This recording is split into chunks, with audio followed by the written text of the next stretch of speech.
Olá, querido cursista, meu nome é Luciana Cardoso, é um prazer estar aqui com você ministrando a disciplina Produção Textual na Educação Escolar.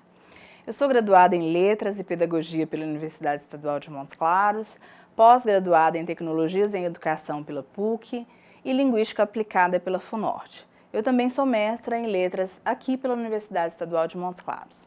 Tenho certeza de que vocês irão gostar muito dessa disciplina.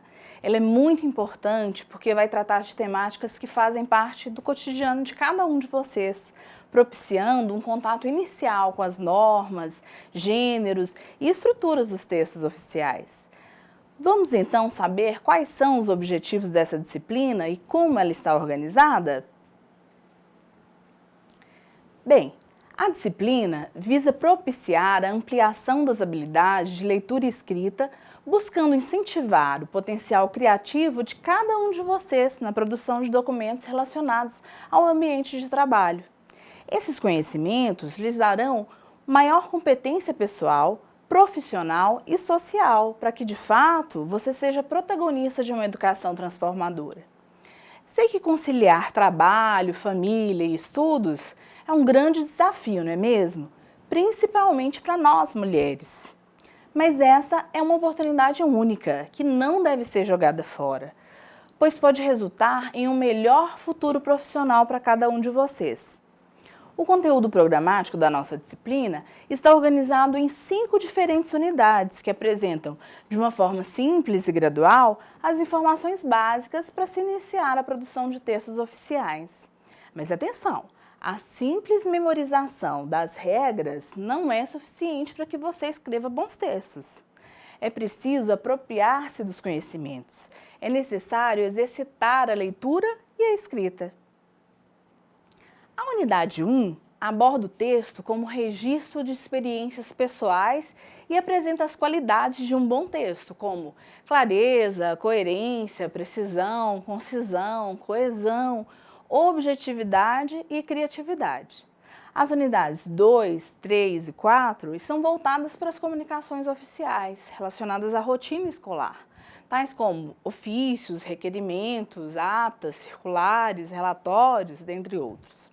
Já a unidade 5 direciona os nossos olhares para outras modalidades de texto, presentes em nosso cotidiano pessoal e profissional, como gráficos e tabelas também. Quanta coisa interessante, não é mesmo? Vamos aprender muito com essa disciplina.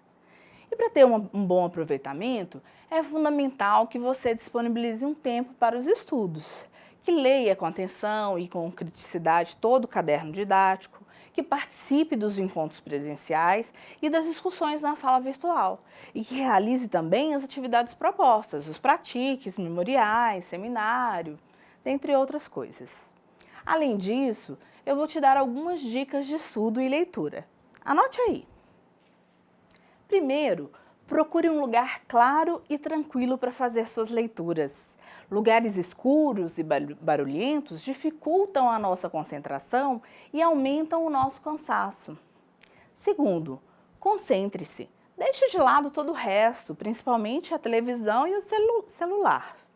O WhatsApp ligado na hora do estudo, nem pensar. Terceiro, não tenha preguiça, principalmente de ler. Se não compreendeu o que leu na primeira vez, leia novamente quantas vezes forem necessárias. Quarto, sublinhe ou anote tudo o que você julgar importante, a começar por nossas videoaulas. Isso é muito importante para o seu aprendizado, pois muitas informações que serão dadas aqui podem não estar tão claras no seu material. Então vamos lá? Vamos começar os nossos estudos? Porque essa disciplina, além de ser muito prazerosa, como vocês vão ver, ela é fundamental para a vida pessoal e profissional de todo mundo. Porque a todo instante nós estamos produzindo os textos. E quando eu digo isso, na verdade, eu não estou me referindo apenas a textos escritos, mas também a textos orais. Por quê? Texto é toda e qualquer ocorrência linguística de qualquer extensão, dotada de sentido e intenção comunicativa. Ou seja, há textos orais, textos escritos e até textos visuais. E nem tudo que é escrito é texto.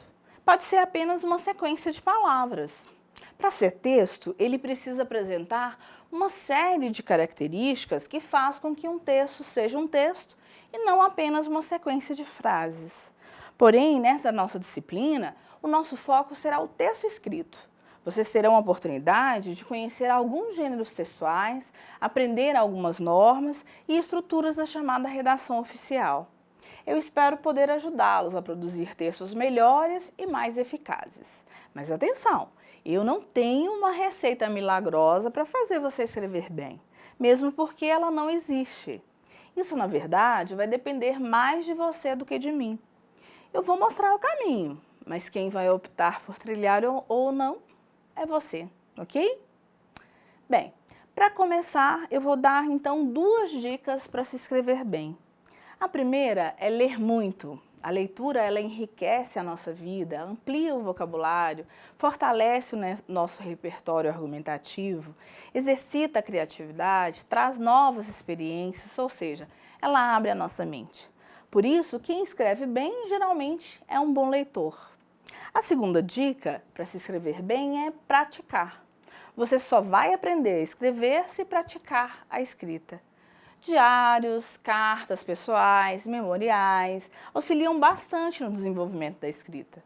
Por isso, consulte o seu caderno didático e comece a escrever hoje mesmo o seu memorial, ok? Ele vai ser, inclusive, avaliado durante todo o nosso curso. E por falar nisso, você sabe definir um memorial? O memorial é um instrumento de registro de experiências, um relato de narrativa livre, com caráter de análise e reflexão. Ele mostra, na verdade, a trajetória pessoal de cada um. Escrever um memorial é, antes de mais nada, um exercício de reconhecimento, de identidade, de análise de si mesmo. No caso do pró-funcionário, o memorial constituirá também uma importante ferramenta de avaliação da aprendizagem, já que vai fazer com que você reflita sobre o seu próprio aprendizado, que avalie o seu trabalho, as suas competências e valores. A sua construção inclui, dentre outros elementos, o registro de projetos, relatórios, anotações de experiências, resumos de textos, registros de visitas, atividades realizadas, além de outras reflexões sobre transformações ocorridas em sua vida pessoal e profissional a partir dos conhecimentos adquiridos aqui nesse curso. Para que vocês tenham uma ideia a respeito do que é o memorial, eu farei aqui um breve memorial da minha vida pessoal, da minha história de vida, priorizando a minha trajetória escolar. Assim, vocês vão me conhecer um pouco melhor, ok? Bem, eu nasci em uma cidadezinha do interior chamada Salinas, conhecida como a Terra da Cachaça. Lá nasci e me criei. Filha de uma família tradicional, a mais conhecida da cidade, cresci em meio a muita música e dança. Estudei a vida inteira em escolas públicas. As séries iniciais cursei numa escola que ficava a poucos metros da minha casa. Lá aprendi a ler e a escrever através do método alfabético. Fui uma criança muito tímida dentro e fora da sala de aula. Eu preferia ficar calada, mesmo quando sabia a resposta que a professora queria ouvir. Não gostava de chamar a atenção e tinha muito medo de falar ou de fazer alguma coisa errada. Adorava de coração as minhas professoras do primário, as quais, aliás, eu chamo até hoje de tia. Com o tempo, os meus professores começaram a perceber as minhas boas notas, a minha dedicação, o meu interesse. Eu realmente gostava de estudar. E me mudaram de sala. Fui mandada então para a turma A da escola, onde estudavam os filhos de médicos, dentistas e professores. Isso foi o máximo para minha mãe. Ela ficou toda orgulhosa, mas eu, na verdade, não queria mudar de sala. Os meus amigos não estariam lá. Porém, ninguém pediu a minha opinião e eu, mais uma vez, me calei. A partir da 5ª série, fui para uma outra escola. Lá fiz muitos amigos que permaneceram ao meu lado até o ensino médio, com raras exceções. Meus professores foram muito importantes para o meu desempenho escolar. Alguns se destacavam pela fama de mal, outros pelo seu bom humor, outros ainda por sua paciência ou por sua afetividade para conosco. Todos contribuíram de alguma maneira para a minha formação, serviram de espelho para aquilo que eu queria ou não ser. A nossa turma era boa, nos tornamos amigos de verdade. Até hoje, quando nos encontramos, nós ficamos muito à vontade. É como se o tempo não tivesse passado. O ensino médio foi uma grande ruptura em minha vida. Tudo era diferente, professores, alunos, horários. Mas com o tempo eu me adaptei. Afinal de contas, o mundo se faz de transformações. Bem, eu acho que já deu para você ter uma noção, então, de como se faz o memorial, ok? O memorial, ele deve ter alguns elementos essenciais, tais como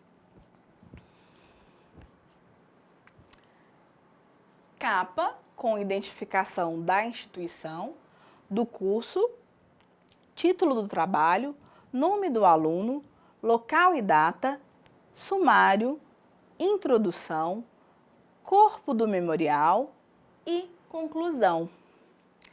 Veja com seu tutor ou com sua tutora as normas adotadas para a elaboração do memorial e comece desde já a registrar os primeiros acontecimentos e suas primeiras impressões sobre o curso.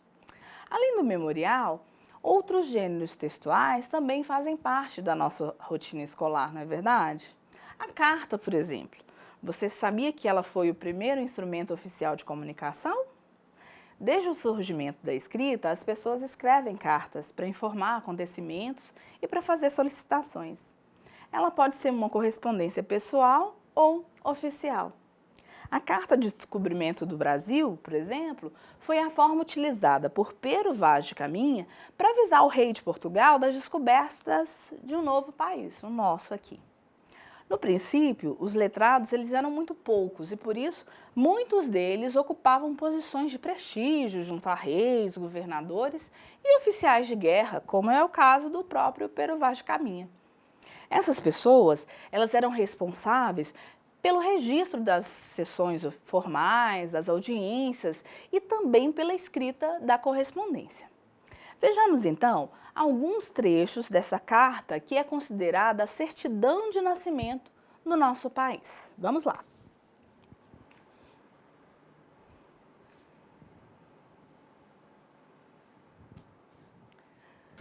Senhor, posto que o capitão-mor dessa vossa frota e assim os outros capitães escrevam a vossa alteza a nova do achamento dessa vossa terra nova, que nesta navegação agora se achou. Não deixarei também de dar minha conta disso a vossa alteza, o melhor que eu puder, ainda que, para o bem contar e falar, o saiba fazer pior que todos. Avistamos homens que andavam pela praia, obra de 7 ou 8, segundo disseram os navios pequenos, por chegarem primeiro. Eram pardos, todos nus, sem coisa alguma que lhes cobrisse suas vergonhas. Nas mãos traziam arcos com suas setas. Vinham todos rijamente sobre o bater. E Nicolau Coelho lhes fez sinal que pousassem os arcos. E eles os pousaram. A feição deles é serem pardos, maneira de avermelhados, de bons rostos e bons narizes, bem feitos. Andam nus, sem cobertura alguma. Não fazem o menor caso de encobrir ou de mostrar suas vergonhas. E nisso têm tanta inocência como em mostrar o rosto.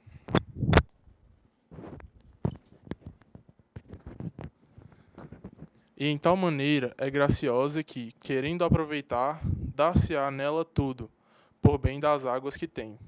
Porém, o melhor fruto que dela se pode tirar, me parece que será salvar esta gente. E desta deve ser a principal semente que Vossa Alteza em ela deve lançar.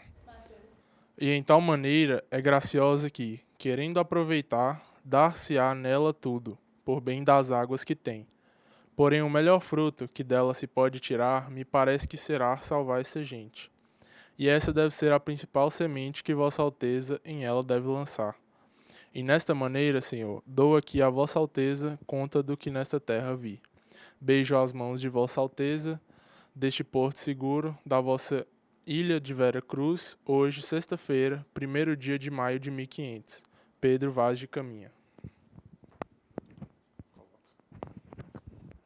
Interessante, não é?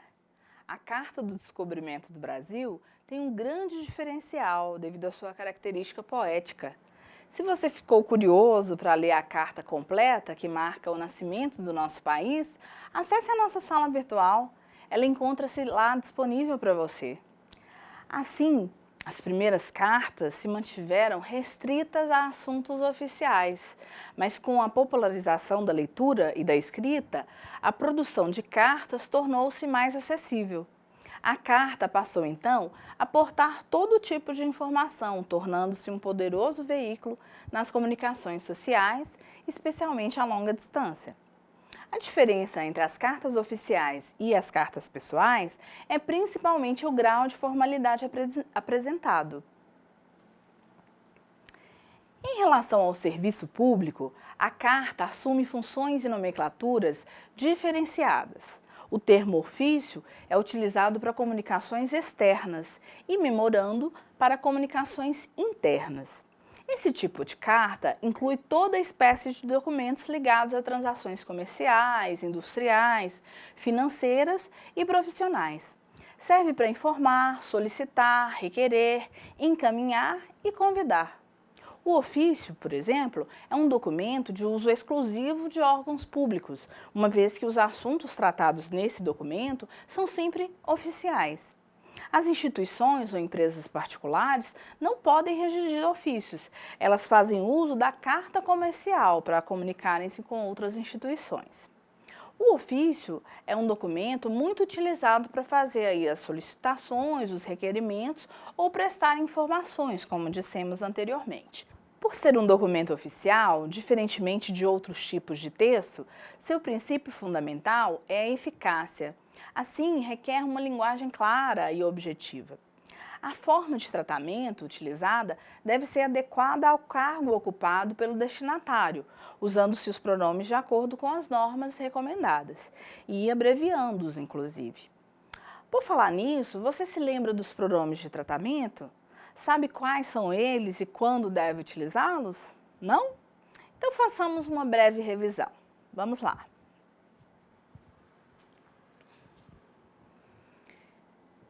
Então, os principais pronomes de uso oficial são os seguintes: Vossa Excelência para as autoridades governamentais, Vossa Magnificência para reitores, Vossa Alteza para príncipes e duques, Vossa Majestade para reis e imperadores, Vossa Reverendíssima para sacerdotes, Vossa Eminência para cardeais, Vossa Santidade para o Papa e Vossa Senhoria para as demais autoridades, além do senhor e da senhora, que é muito utilizado.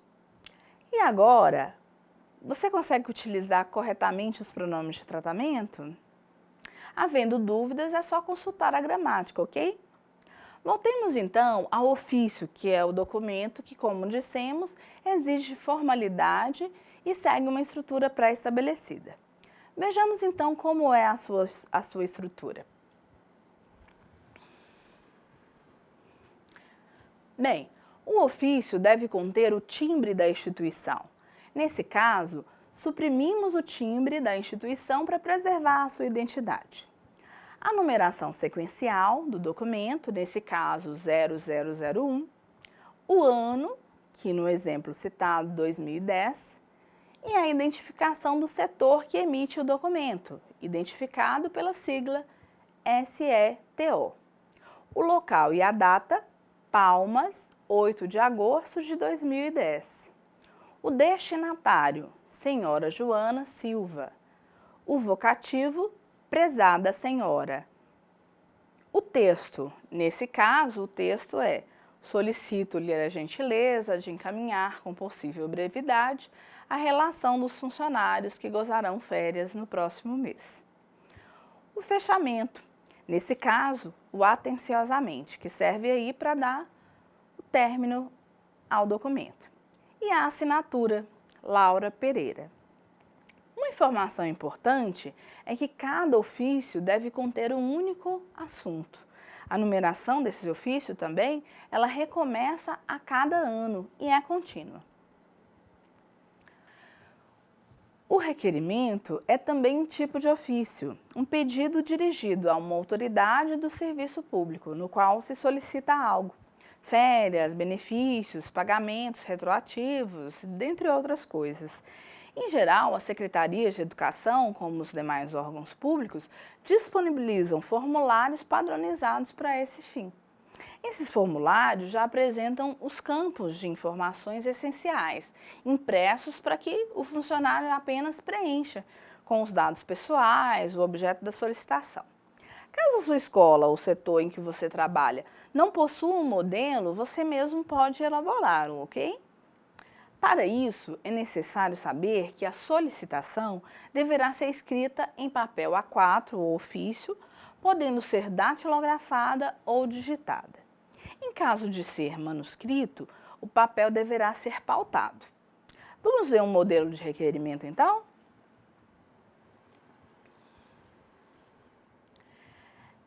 É possível perceber que no alto da folha tem-se o título do documento, em letra caixa alta. No vocativo, escreve-se o nome ou o cargo do destinatário. Nesse caso, o vocativo é Senhora Diretora de Recursos Humanos da Secretaria Municipal de Educação de Recife. No corpo do texto, deverá ser exposto em apenas um parágrafo o objeto do requerimento, citando a identificação do requerente. Nome completo, função, matrícula, local de trabalho e a justificativa, se possível, com a fundamentação legal que garante o pedido. Nesse exemplo, tem-se o seguinte corpo do texto. Maria das Graças Silva, servidora lotada na Escola Municipal Flor de Ipê, matrícula 1234/5, solicita a Vossa Senhoria providenciar a inclusão de seu nome na relação de funcionários que gozarão férias no mês de setembro do ano em curso. O fecho, em geral, emprega dizeres como espera deferimento, pede deferimento, nestes termos, pede deferimento, como pode-se perceber aqui. É necessário ainda constar local, data e assinatura. O memorando, por sua vez, é uma comunicação escrita de circulação interna, somente para funcionários. Em geral, os órgãos públicos têm o seu próprio modelo de memorando também, com o logotipo da instituição e a diagramação adequada. Nesse caso, se a sua escola ou seu setor também não possui esse modelo, atente aí para a sua estrutura.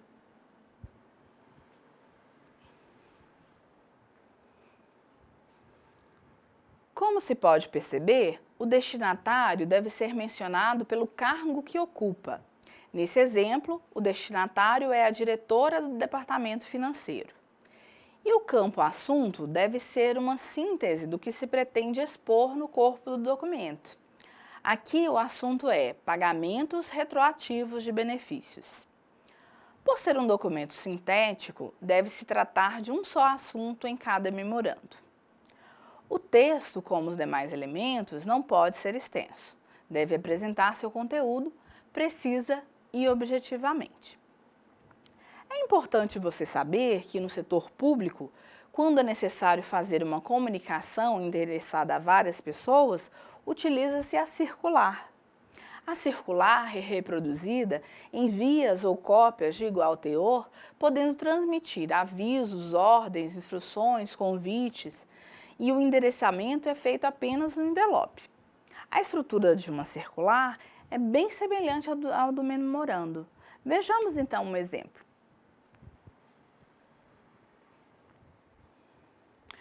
Nós temos aqui então os seguintes elementos: cabeçalho, com o nome da instituição que envia a circular, nesse caso a Secretaria da Fazenda, o número da circular, 03, a mensagem, nesse exemplo, prorroga a taxa de cooperação sobre os suínos, o local, Vitória, a data, 20 de dezembro de 1981 e a assinatura.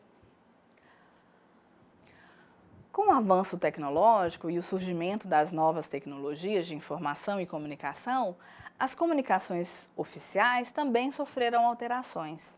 O correio eletrônico ou e-mail surge então para dar agilidade à transmissão de documentos. De formato flexível, esse tipo de documento não dispõe de uma estrutura rígida, como os demais modelos de redação. Entretanto, tendo em vista tratar-se de redação oficial, algumas normas básicas devem ser observadas, como, por exemplo, emprego da norma culta da língua. O campo assunto do formulário deve ser preenchido sempre, facilitando aí a organização documental de remetente e de destinatário. A mensagem que encaminha um artigo, ela deve conter informações mínimas sobre o seu conteúdo. O recurso confirmação de leitura deve ser sempre utilizado e, caso não seja possível, deve constar na mensagem enviada o pedido de confirmação de recebimento. É importante também que você saiba que, de acordo com a legislação vigente, para que uma mensagem transmitida via correio eletrônico tenha valor documental, é necessário existir uma certificação digital que ateste a identidade do remetente. O e-mail é, então, um importante meio de comunicação também. Se você ainda não tem um e-mail pessoal, peça ajuda ao seu tutor presencial para criar um, ok? Outro importante documento de comunicação oficial é a ata. A ata é um documento que registra deliberações, resoluções de reuniões ou assembleias e pode ser redigida por qualquer pessoa presente na reunião, mas geralmente é feita pelo secretário escolar. A ata não deve conter rasuras, corretivos ou emendas, pois isso compromete a sua credibilidade. Caso o secretário cometa algum erro, para corrigi-lo, deve ser empregada a expressão digo para retificar. Por exemplo, se o secretário, ao redigir a ata, errou o mês, ele vai escrever: aos 9 dias do mês de agosto, digo, de setembro de 2015, ok? Porém, quando esse erro for constatado depois de lavrada a ata, depois de encerrada essa ata, deve-se utilizar uma outra expressão, a expressão em tempo. Então, esse exemplo que eu acabei de citar ficaria assim: em tempo, onde se lê agosto, leia-se setembro de 2015. Veja então o modelo de ata e perceba que, na introdução, ela deve constar data, local, horário de início, nomes do presidente e do secretário dessa ata e perceba também que são relatadas aí todas as participações, sendo que ao término da ata utiliza-se um encerramento padrão, com os seguintes dizeres: nada mais havendo a tratar, foi lavrada a presente ata, que vai ser assinada por mim e pelos demais presentes. Vejamos então os slides.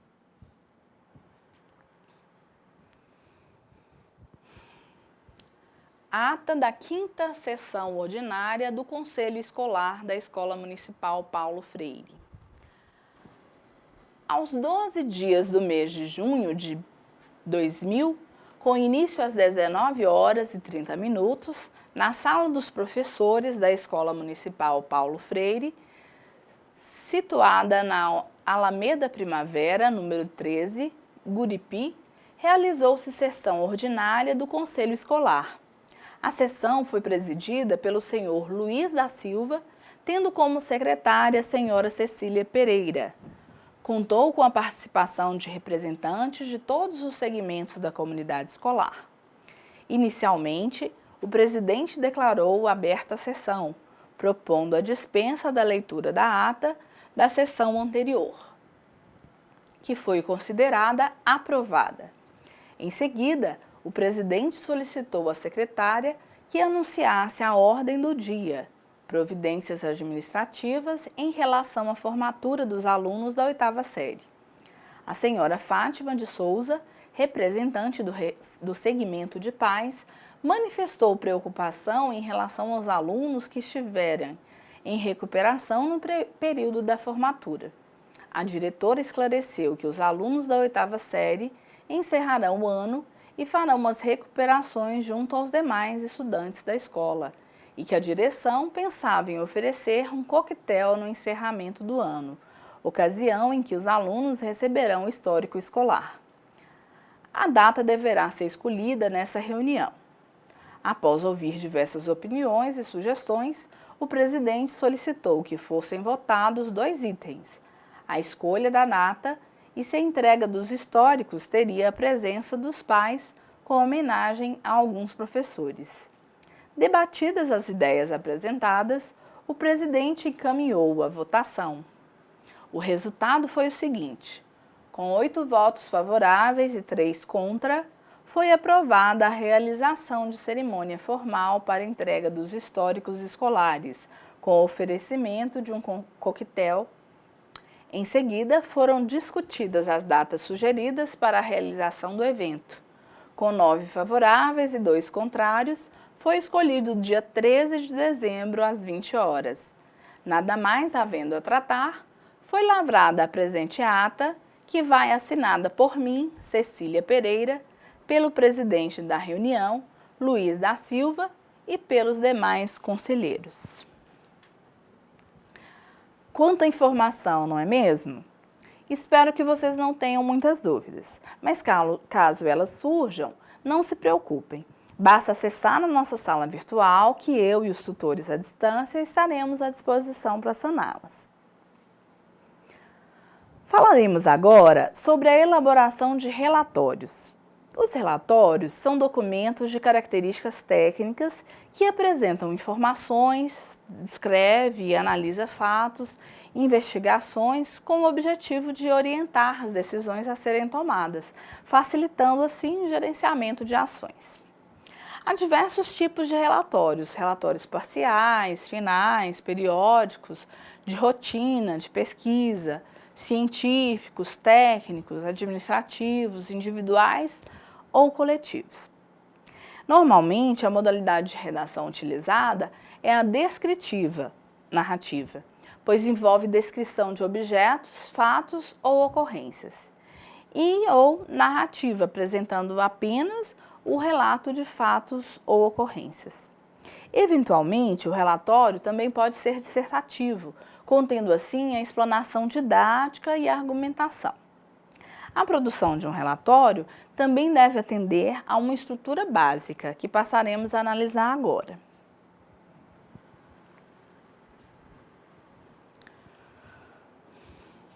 Bem, então o relatório deve conter a seguinte estrutura: a apresentação ou abertura, que contém então o título, o assunto resumido, o objeto da apuração, período e local de apuração, local e data em que foi escrito, geralmente mês e ano ou somente o ano.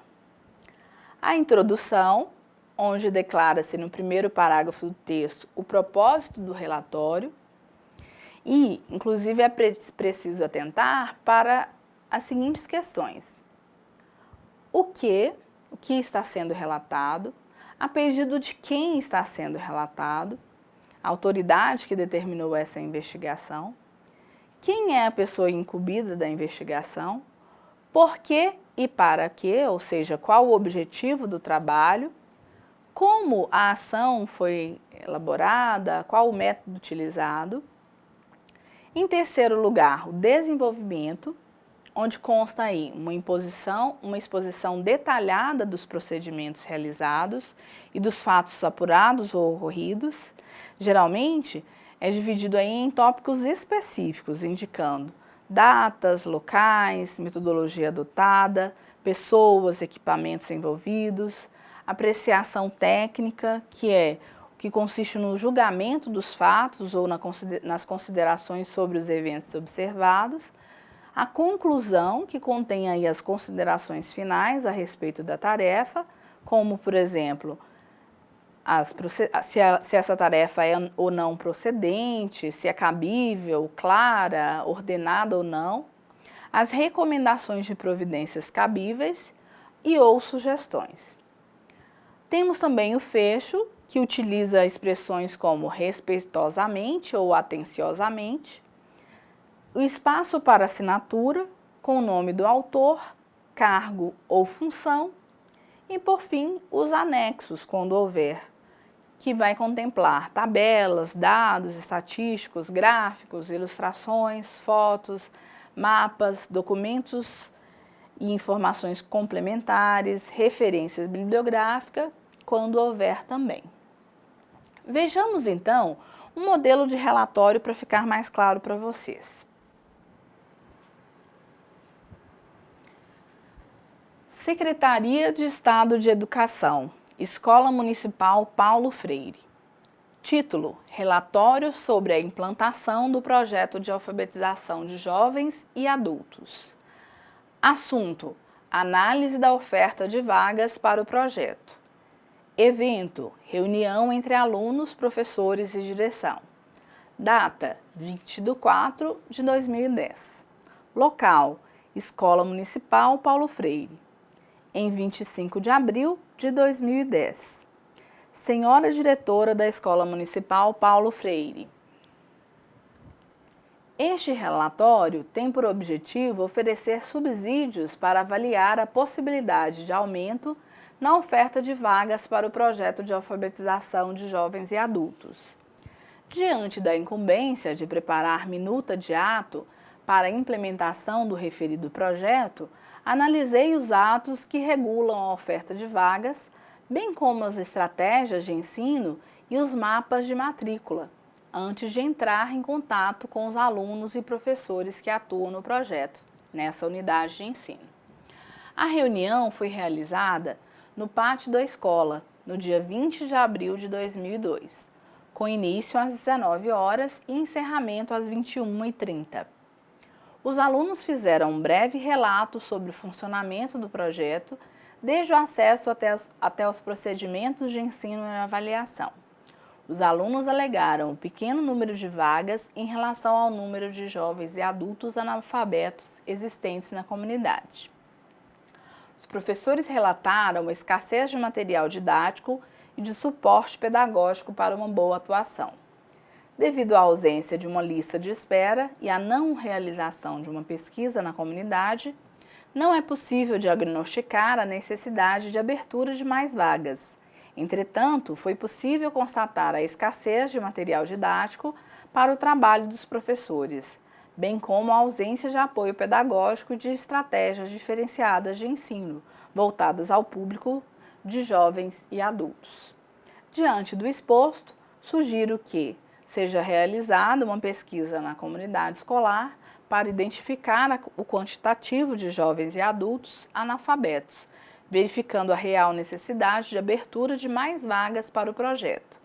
Sugiro ainda a solicitação junto à Secretaria de Educação de contratação de um coordenador pedagógico com experiência em educação de jovens e adultos para auxiliar na elaboração de procedimentos pedagógicos adequados a este público, bem como a aquisição de materiais didáticos específicos e que atendam à demanda do projeto. Atenciosamente, Cicrano Dital, coordenador de projetos. Bem, estamos chegando ao fim da nossa primeira videoaula. Vamos apenas fazer algumas considerações importantes para que o seu aprendizado seja eficiente. Os textos técnicos de redação oficial têm, então, algumas características próprias, que são: objetividade. Na redação oficial, não se pode enrolar, é necessário ir direto ao ponto, sem rodeios. Segunda característica, eficácia e exatidão na comunicação. O texto escrito não pode gerar dúvidas, não deve conter ambiguidades ou duplos sentidos. Terceira característica, linguagem formal e obediência às normas gramaticais. A redação oficial exige que se tenha muito cuidado com a escrita. Ela exige formalidade, por isso não permite gírias. Estrutura padronizada. Como vimos na aula de hoje, existem padrões pré-definidos para a escrita dos textos oficiais. Não se pode inovar ao escrever esse tipo de texto. Pode haver apenas pequenas alterações entre uma instituição e outra. Por hoje é só. Na próxima aula, vocês verão como ler e produzir gráficos e tabelas e terão dicas para escrever bons textos. Agora, vamos fazer uma pequena pausa na nossa discussão para que vocês coloquem em prática algumas coisas aprendidas aqui, ok? O seu tutor ou tutora passará as orientações necessárias para a realização dos pratiques. Para encerrar, gostaria de lembrar que a nossa discussão começa a partir de hoje na sala virtual da disciplina e que eu e os tutores estaremos à disposição para auxiliá-los no que for necessário. Bem, é isso. Leiam o caderno didático com atenção, sublinhe as partes que julgar mais importantes e participe das discussões dos fóruns. Elas são muito importantes para o seu aprendizado. Conto com seu empenho, compromisso e responsabilidade no estudo dessa disciplina. Espero que tenham gostado. Grande abraço e até breve!